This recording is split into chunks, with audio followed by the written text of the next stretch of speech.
All right, welcome to School Facilities and Operations. I'm Burke Jones. I guess I'm kind of the host of this podcast. And each week we bring you an interview with other facilities or operations directors or with partners that can teach us something that impacts our careers and our school districts directly. Um, so today, that's who we have. Have Jake Schmidtlein. Welcome, Jake. Thanks, Burke. Excited to be here. Well, we're glad to have you. So I looked at you on LinkedIn, so it's kind of hard to like pin down like this is what you are. So give us a little bit about your background and kind of where you are today. Yeah, so recently, as of now, I've started Three Nails Consulting. So I do a consulting company primarily around employee retention. And through that, we're going to impact recruiting as well as retention, um, ultimately driving lower cost of business and higher margins, hopefully, that we're not spending money recruiting, replacing, training. So that's where I've stumbled. How I got to that path was not very direct. So my formal background, I have a bachelor's degree in management and finance, and I got a master's degree. Started off in financial services for 14 years. Um, and then I have a really fun experience after that. I mean, I've run a racetrack, I've done construction. That's kind of the industry that I specialize in now. But through all of those, I built my first like employee training actually as a teller at the bank when I was 20 years old. We couldn't do homework, we couldn't do anything else fun. So I made a cheat sheet of how to do certain transactions for my reference more than anything. And when the new hire came on, I'm like, hey, by the way, I have this little cheat sheet that I made. And so that's been a piece of all of the jobs, all of the industries I've done. Is something deep inside of me is about the employee experience and how do we increase engagement? How do we create this place where people want to work? And so, as luck would have it, I've kind of stumbled into that. My previous company I was with, I was hired to do business development. The day before I started, they asked me to be chief people officer. And so I'm like, here we go, let's try this. And so that's kind of been the background. It's a lot of fun. I love seeing a lot of industries. And I think that's the one thing about, my path that I've been on is I've seen a lot of industries and I've seen a lot of industries quickly. So to like any recruiter friends out there, they see my resume and they're like, this guy bounces around, he's out. But what I've learned is there's common themes, and being able to see many industries in a short amount of time has actually been extremely helpful for having conversations with different businesses. Well, and that's really what I wanted to talk about today with you is, I think all the school districts, at least that I know of, are just like everybody else. We're really struggling to hire um, in what I'll call like the classified. So it's all Mhm. the employees that aren't teachers. I mean, that's what I want to talk about. I know teachers are hard to hire right now too, Sure. but I got to keep the buildings going. So when they hire the teachers, we have someplace for them to be. So, I know we struggle to hire custodial help, food service help, bus drivers, grounds people. So I just wanted to come on and kind of brainstorm with you because, I mean, education is a unique thing, working in the education realm. And, what could we do maybe better to it, entice people to come to work and also make it kind of a cool place to keep working. Yeah. So, No, I was actually having this conversation with my 10-year-old daughter the other day. And she's like, Dad, I think I know how to fix this problem that nobody has people. And I said, if you can really fix this people problem at 10, like you're gonna be a billionaire. Um, right. she's like, you just have to treat them right. And I was like, okay, now how do you promote this? But what you said is spot on. I mean, every company is struggling to find help, to find the right people. And I think we're starting to see companies settle for just a body, and especially like I said, as I'm doing work kind of in the construction space, how do we get more people interested in it? So there's a short-term approach we'll talk about, like what do we do today? How do we get people in here today? But then how do we come together? And this is really like for the school systems, how do they unify together to help educate that next generation of employees about really what it's like to work in the education system. Because I know a lot of teachers, I know a lot of faculty, and like you said, the non-faculty employees too, that have been in the system a long time. They have a ton of tenure. So there must be something exciting to keep people in that system. And so that's kind of how, we could break it up a little bit. What do we do today? But how do we build that momentum and tell that story long term as well? Yeah, I mean, I think that's exactly what we need to be doing right now. Because I know talking to my buddies in this industry, I mean, someone's applying and we're doing everything we can do to hire them. And sometimes we're competing against, fast food businesses that pay more than we do.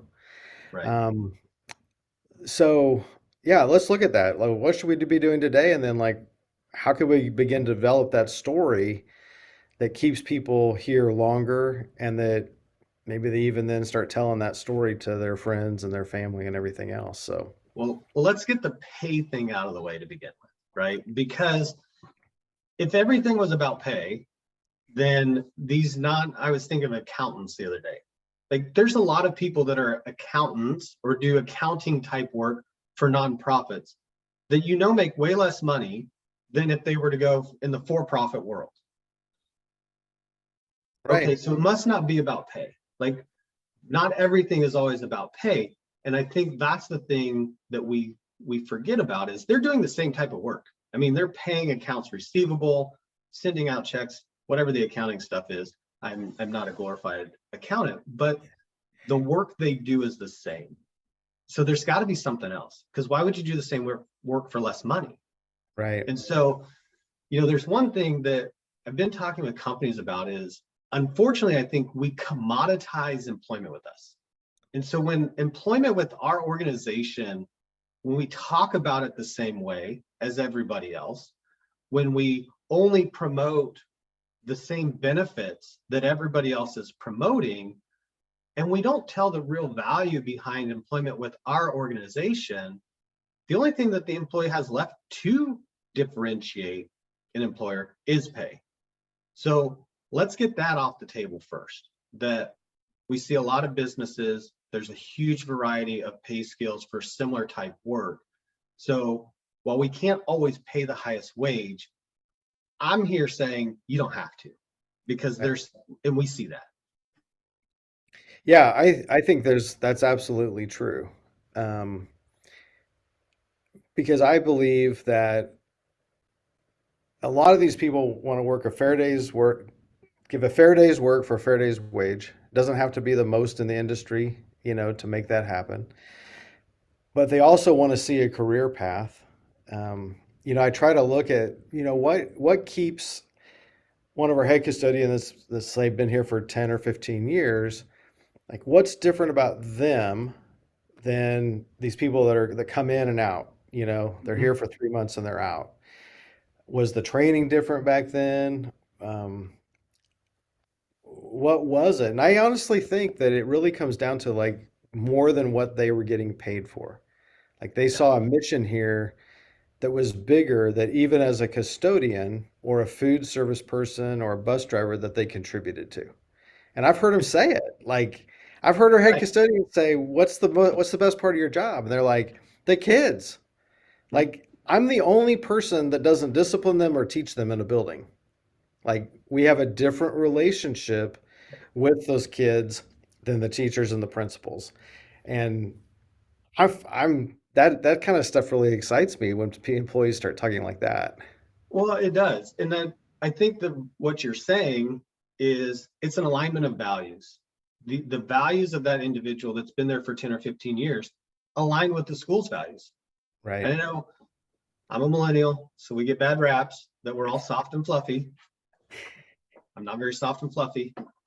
But we've talked more about values and heard companies talking about alignment of values today, and we think it's this new thing. But really, I was studying an article from the Harvard Business Review, even back in the 70s, talking about how do we narrow the gap between employees and employers. And one of the things they highlighted is the alignment of values. that as the employees' values align with the company value, they come closer together. And so I don't feel that it's this new conversation, but I don't think most companies do a very good job of leading with their values to begin with. That's an afterthought once somebody comes in the door, maybe, Right. maybe. Or it's like, here's our values, and they slide a sheet of paper across the table. But Yeah. there's nothing more to go. I mean, I can think of a few people we work with that I can kind of tell you their values. Like I've read them and I've seen them. But like other people, it's just here's our sheet of paper, you know? Well, I mean, let's be honest, a lot of companies, the values look really good on the front wall when you walk in, right? That's Yeah, right. we have core values. Here they are, but how do you live them? What does it look like? One of the companies I was working with, we just onboarded a new employee and they went over their company values and we were debriefing how it went. And the feedback was we didn't have any examples of what it looks like to live these values with our company. Mm. And so how do we add that? And how do we do that? Like mission and values for them is the very first thing that new hire does when they walk in the door. It's not paperwork. The very first thing when that person sits down is this company is talking about their mission and values. We'll get to the paperwork later, but this is what matters. And I applaud them for that. Right. But they were missing that connecting piece, right? That's right. And so that's the next step is what does this look like? When we say hard work is a core value for the organization, what does that mean? Does that mean you have to work 100 hours a week? Like, what does that look like? Right. Teamwork is a core value. What does that look like? And so, I think that's a big thing with these companies is what does it look like? Give me an example. Tell me, hey, this is the head custodian. They're living this value, and here's how you're going to see it. This is what you will see with your eyes. That gives me a lot to think about. I mean, My mind's racing right now. when you started, how soon did you learn about the mission and core values? I mean, pretty quick, yeah. Pretty How quick. and how often do you reinforce it? And do you talk about it? And do you highlight and recognize employees for it? Or is it, here's what they are, they're important to us, but we don't connect the dots? Yeah. I would say as a district, we do connect that back quite frequently with existing employees. I think when you're bringing new people in and explaining them, I love that idea of like, here's an example of what that looks like Mhm. and what you'll see in the district. I think that could be really powerful for all of the people that we bring in through my department for sure. I was looking at some ads. I love looking at like recruiting ads just to see what they put out there. Like, what's your first thing you're telling a prospective employee about your organization? And so I was looking up solid recruiters, and one of them was an aerospace company. And it said, do you want to find the next person to go to the moon? Like, that's what they led with. Versus another company is like, be part of a team to help build recruiting in the talent pipeline. It's like, well, yeah, they're going to be a recruiter. They know that. Right. But if I'm looking for a place to work, suddenly you have my attention. Like, do you want to find the next person to walk on the moon? Okay, that sounds kind of interesting. Like, I want to at least learn more, right? Yeah. And I think in the education system, you know, you have such a rich potential. Like, you are impacting the future generation of this country in every position. Right. We hear the famous quote about the custodian, right, at NASA that ran into the president. He's like, yeah, I helped put a person on the moon. Like, he's had such ownership in what he did and Right. felt so connected with the organization that as his role as a custodian, he was still part of that team that landed on the moon. And so are we leading with that? Are we talking about that in the recruiting process, in the job postings? Like, the amount of impact these people get to have on our young children is massive. It is. And I would guess if I looked at the school system's job postings, it probably doesn't lead with that. Right. We have a 8-hour night custodial position. Yeah, Mhm. you're exactly right. I remember I had a friend that was looking for a job and he came across one from Chick-fil-A And, I mean, they led with, we are here to manage the resources God has provided us, to impact and make special times for families or something like that. I can't remember exactly Right. what it was, but it was interesting because just thinking about that, pick the next astronaut. Well, Chick-fil-A did the same thing. They led with what they believed, and then the job description kind of went on to explain that. So, And if anybody's been through Chick-fil-A, you see that they live it. And I think that if anybody's spent a fair amount of time around the education system, they lead with that too. But we get caught up in the noise. And as we right, talk about the retirement and we talk about benefits and we talk about time off, but so does everybody else. And when I spoke earlier about commoditizing, that's what I'm talking about. Like if everybody's saying the same thing, then you just become a number. And right, so how do we really embrace what we're doing? Now, with that being said, we still have to get applicants. We still have to get eyes. And I think the most underutilized thing right now is social media for recruiting. right. Absolutely. And real genuine social media. I saw this construction company in Tennessee. And if anybody's been around Nashville, like there's massive construction growth going on. There's a labor shortage. And this company posted a short little video on Instagram, and they had a desk set up on a job site, and a dozer came by and ran over the desk. And it said, office jobs aren't for everyone. That was it. That's awesome. But that's what they're doing to separate themselves from their competition. Because Right, a person seeing that goes, that's not your typical post. That's not your typical online. They caught attention. Whether that means they're a great fit for you as an employee, I'm not saying that. I'm not saying anything about that, but we're fighting for attention. yeah, And we that's, really are. I know yeah, I mean, we put all of our jobs on our own job board, but we've really started going out more with Facebook and different avenues just to get the job post out there, but it's not in that fashion. yeah, and that's where the thing, we all love behind the scenes. You know, look at TV shows, look at concerts, whatever it might be. Like people will pay more to find the behind the scenes, like what really goes on. Right. It's curiosity. And so if we can find a way to utilize social media to help share a little bit behind the scenes.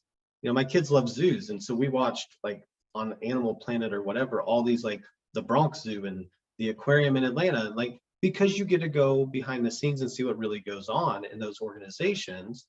Right. And we could do the same thing with our business, seeing some of those testimonies from the people that work there. And I know like with education, there is some fine lines with social media and kids and it's not easy. I Right. recognize that, but there's still a story to be told and there's Oh, attention to be grabbed. Um, and what are we doing with it? right.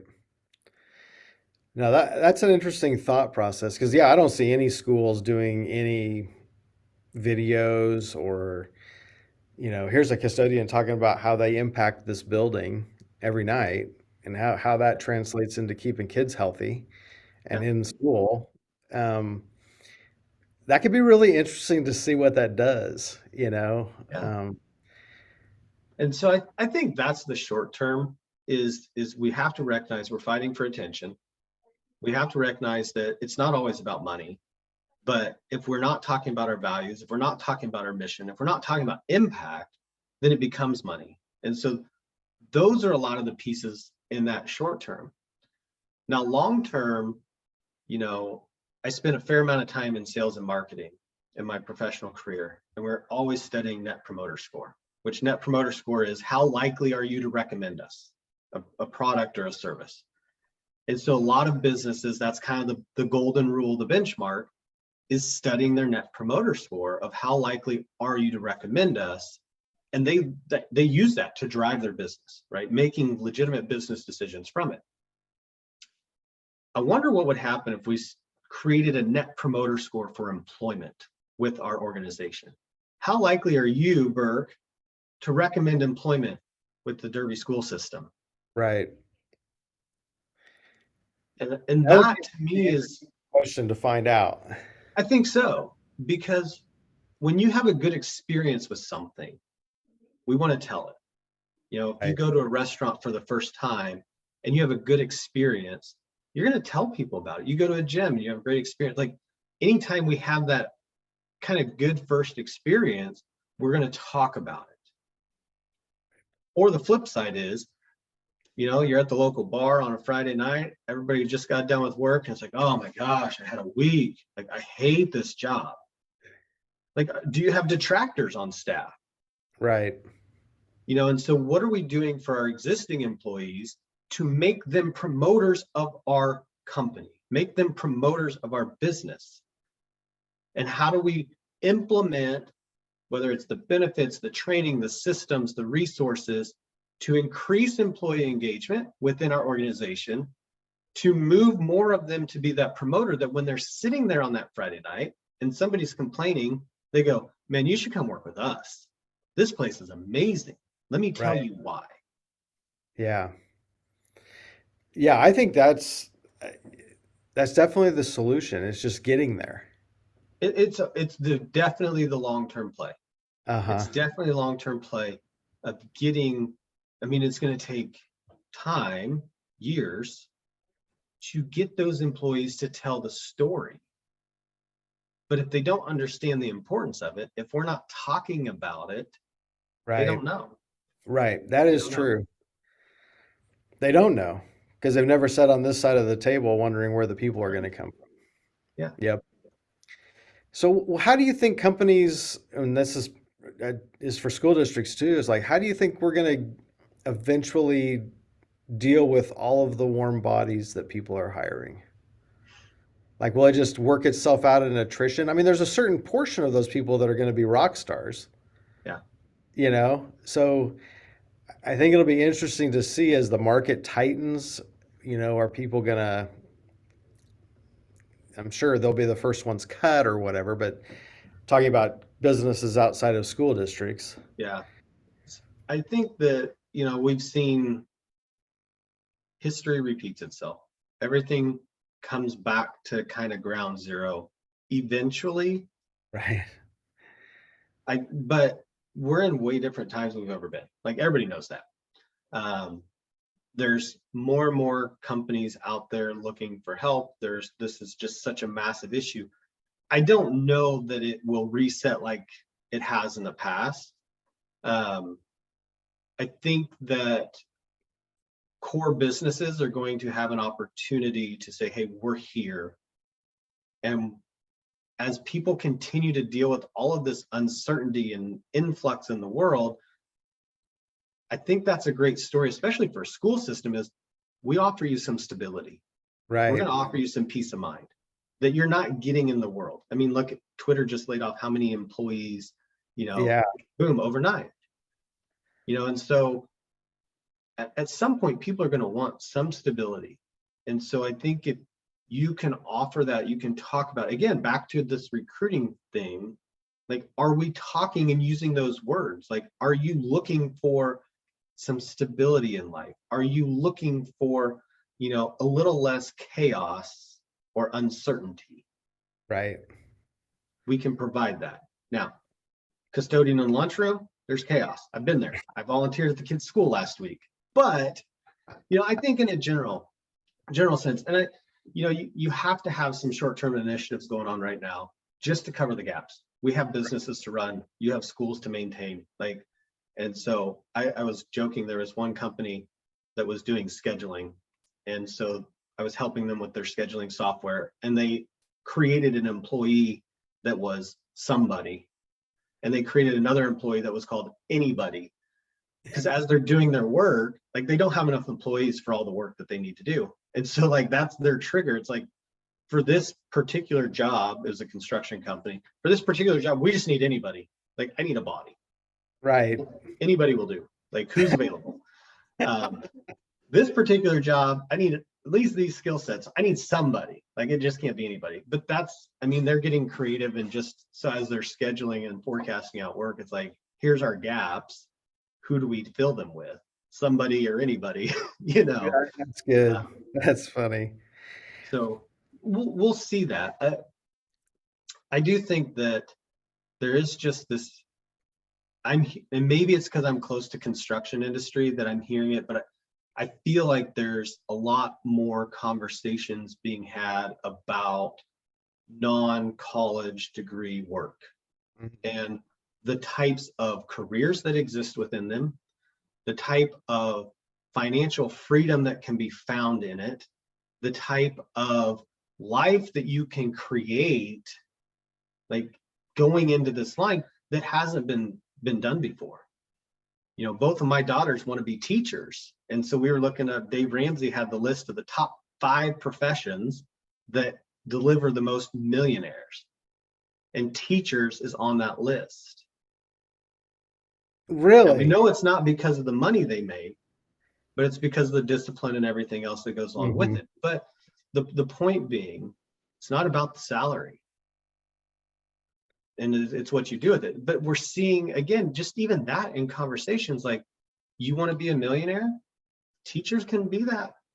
Right. Like, anybody can be it. You don't have to have a 4-year degree.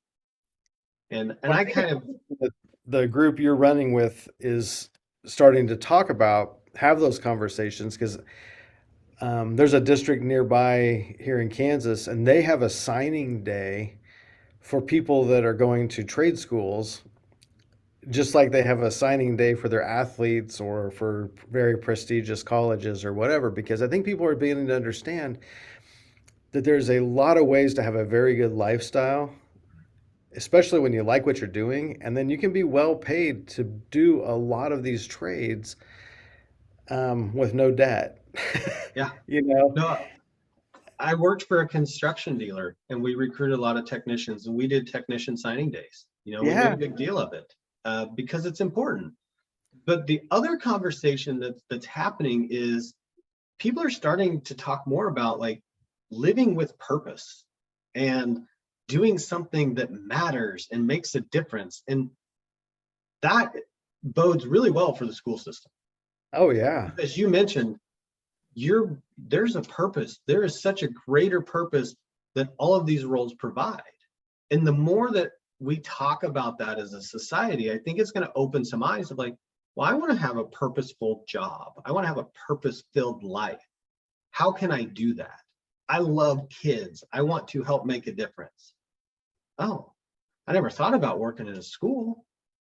I never thought about the impact I could have because nobody was Right. talking about it. Right. So as those start to align, I'm hopeful for a lot of these jobs, that we continue that conversation and people start thinking about what they're going to do next, filled with a purpose-filled life.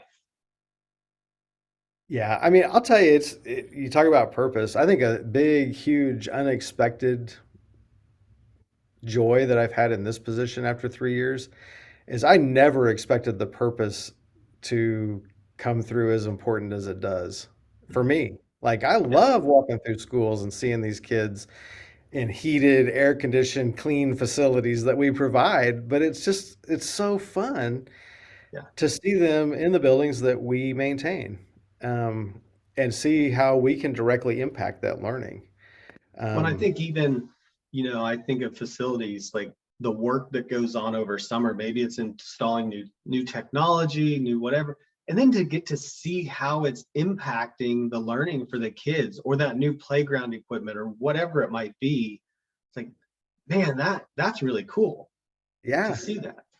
So when it comes to 4-year degrees, I joke I have my 4-year degrees, I have a master's, but I also have my Class A CDL.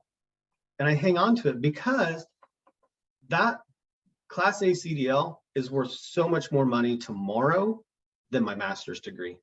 If I have to provide for my family, if I have to, I need to make money tomorrow, having a master's degree, so what? Having right. a CDL, hey, let's talk. Like, you Yeah, can drive a truck. And so there's a reason why I keep it. And there's a reason why I keep driving big trucks is I want to provide for my family. That's my job. That's my mission in life, is to provide for my family. And so I'm keeping my resources available. How can I do that? And I think trade school, technical school, like learning that in addition, and maybe do it in addition to something else. But Well, since you have that that's CDL, when you want to come drive a school bus, we have a spot for you, Jake. okay. Come on down. Absolutely. I rode on a school bus last week. I got one of the things that's been really cool for me is, I spent so much time in the corporate world that now working for myself, I can do things for my kids. And so I was volunteered at the school last week, and we went on a field trip, and I hadn't been inside a school bus forever. Oh yeah. And I'm like, man, God bless these drivers that do this every day, because it's a little rowdy. It was It's a little rowdy. bit noisy. Yeah. We have a school bus try it out days every year. So we set up in a parking lot. And if you think you might want to be a school bus driver, Mhm. you can come. We'll let you drive around the parking lot with one of our drivers sitting next to you. And I've done it every year since I've been here, but that's a big vehicle. I'll just say, Yes. like, Yeah. I wouldn't want to just take that thing and go out and drive a route because without some additional training, because Now, do it, you load it full of kids for that tryout? Because I just don't feel like that's an accurate depiction of the job if it's empty. no, I agree. No, there's no kids on there. There's no noise, but yeah, it's pretty Maybe do a cool. recording of it. But do they do rodeo days for like school bus drivers? Yeah, in fact, our drivers this year won the like 6 foot tall state trophy That's um, awesome. for our district. So yeah, we have a group that does that every year, and they practice a whole bunch, and um, which See, I those fully support. That's a lot of fun and makes them really good drivers. and those are the things that I think we talked about social media is highlighting like the fun of this and that they're practicing, and they again that pride that they have going through these school bus rodeos. And it's Right. and there's just, I think the thing is we have to get creative. We have to involve a lot of the team. You mentioned the people that are doing the work might not understand what it's like on the other end of the spectrum, finding people to do the work. Like, let's include them in the conversation. Right. The more ideas, the better. And sometimes you just have to get creative, like running over a desk with a dozer, to generate a little bit of attention once in a while. Yeah. Well, Jake, I think we've covered a lot of great information. I know my mind's spinning on what we can start working on around here. So I always wrap up every interview with a rapid fire questions. So Okay, here we go. Are you ready? I'm ready. Let's do this. How would your parents describe what you do? They have no idea. I literally was with my mom last week, and she's like, "So what do you do exactly?" Um, no, she has no clue. And so yeah, we're working on educating them on what I do. Sounds good. So do you use a digital planner or paper? Digital, Paper or digital? always digital. I'm on Yep. the go too much, and I'm Yeah. lazy. I joke with people, I'm like super lazy. And if I can hit a button and say, "Hey Siri, add this event to my calendar," and it takes me, oh, now she's going to do it. I shouldn't have said that real word. Um, and I can do that, and I don't have like boom, boom. So Yeah. definitely digital. I like digital. So what time of day do you get your best work done? Usually it's between like 5:30 and 7 in the morning. So I Yep. try to get up early, spend some time in quiet, and then my best thinking is usually first thing in the morning or in the middle of the night when I can't sleep. There you go. Well, hopefully you don't have that happen very often. Not too much, not too much.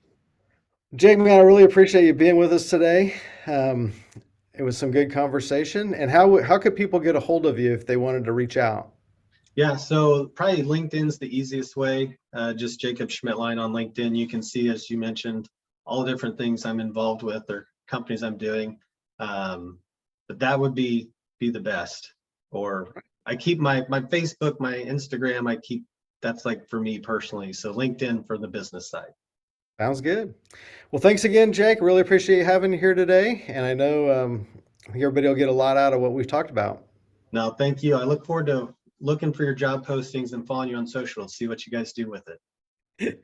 Sounds good. Well, thanks, Jake. Have a good All one. right. Thanks, Burke.